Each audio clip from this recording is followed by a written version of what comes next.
Well, listen, this is essentially my hometown. I've lived in New York City for a couple decades. After growing up in Pennsylvania, we know that New York City is often known for its violence, sanctuary city policies, high crime, and of course, a legal system that seems now designed to protect criminals over their victims. And let me tell you, it hasn't always been this way.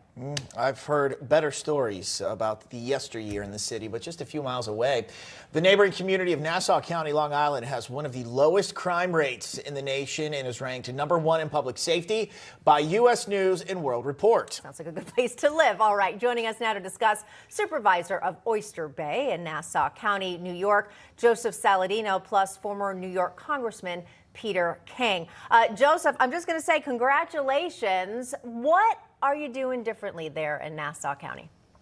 Well, it's a pleasure to be on this show, and it's always a pleasure to be working alongside of the greatest of the greats in Washington's history, Peter King. But it's very simple. It comes down to ideology. The ideology of our county executive, Bruce Blakeman. The ideology and the quick response, effective response of our district attorney, Ann Donnelly. And of course, the dedication and effectiveness of our Nassau County Police Department. You put those three pieces together in the recipe and you come out with safer communities. We're not chasing what might be popular in the moment. We're using good common sense. And I appreciate working with County Executive Blakeman and of course our District Attorney Ann Donnelly. She gets people into court, and if they're guilty, she makes sure they learn their lesson and send a very strong message that we just don't tolerate this nonsense in Nassau County. It's worked out very, very well, and it's tremendously in contrast to what we're seeing in other cities and other counties across our great nation. Yeah, who would think common sense and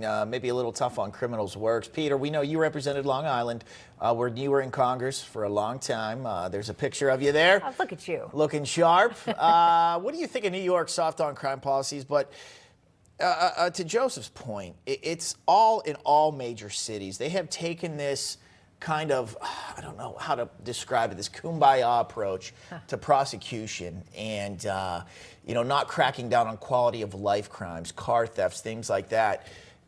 Clearly there's a strategy. It can be implemented, but they don't want to do it for some reason. Yeah, first of all, to me, there's no excuse for that. My father was NYPD for over 30 years. He must be turning over in his grave, seeing what's happened in there, the way that the hands of the cops are tied.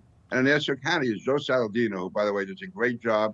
My district office in New York is in Joe's district, in Joe's neighborhood. So he's a great guy to work with. But as he said, you have a county executive, Bruce Blakeman, you have a district attorney in Donnelly, a police commissioner, Pat Ryder, and you also have judges. And judges are elected in Nassau County.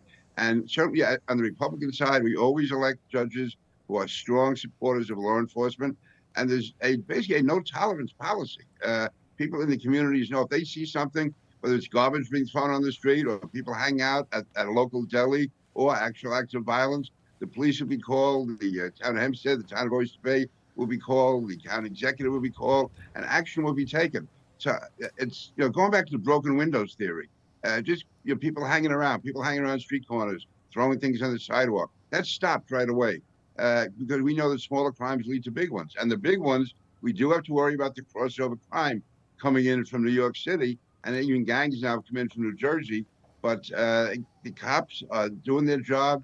The cops along the border, that's the 5th precinct. You have other precincts around the county. They're alert to what could be happening. And it's really, I would say, dealing with the police commissioner on a regular basis, the county executive, they are on this and they have no excuses. They make no excuses at all, and they don't tolerate any excuses. And the DA, Ann Donnelly, is tough and strong and knows what she's doing. It's a very tight office. Yeah, crack down on those gateway crimes, so to speak. And again, consequences for actions. Joseph, now that you've gotten this #1 ranking from U.S. News and World Report, have any other lawmakers or representatives from other counties around the country called you to say any advice? Well, we're still waiting for those phone calls, but they can call me. They can call our county executive, Bruce Blakeman. I highly suggest they have conversations with our district attorney, Ann Donnelly, and see what we're doing right.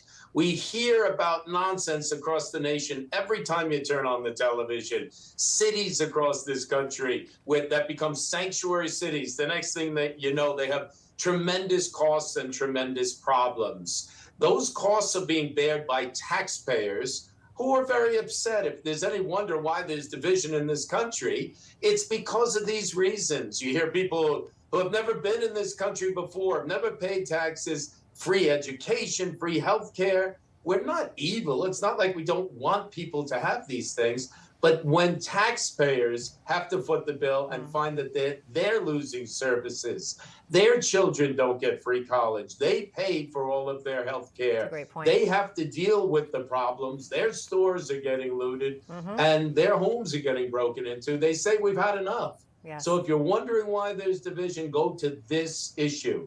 Communities like Nassau County that have zero tolerance, as Peter King so aptly mentioned. Right. We're not seeing these problems. We're a safe community.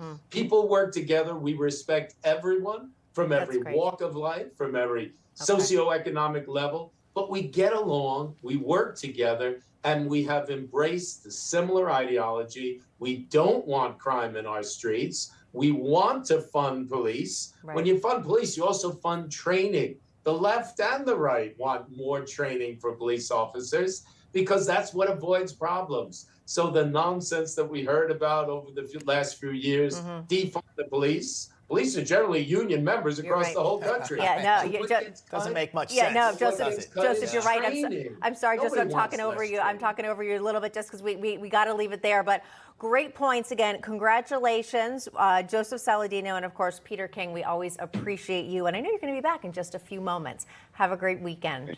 Thank you. Have a good weekend.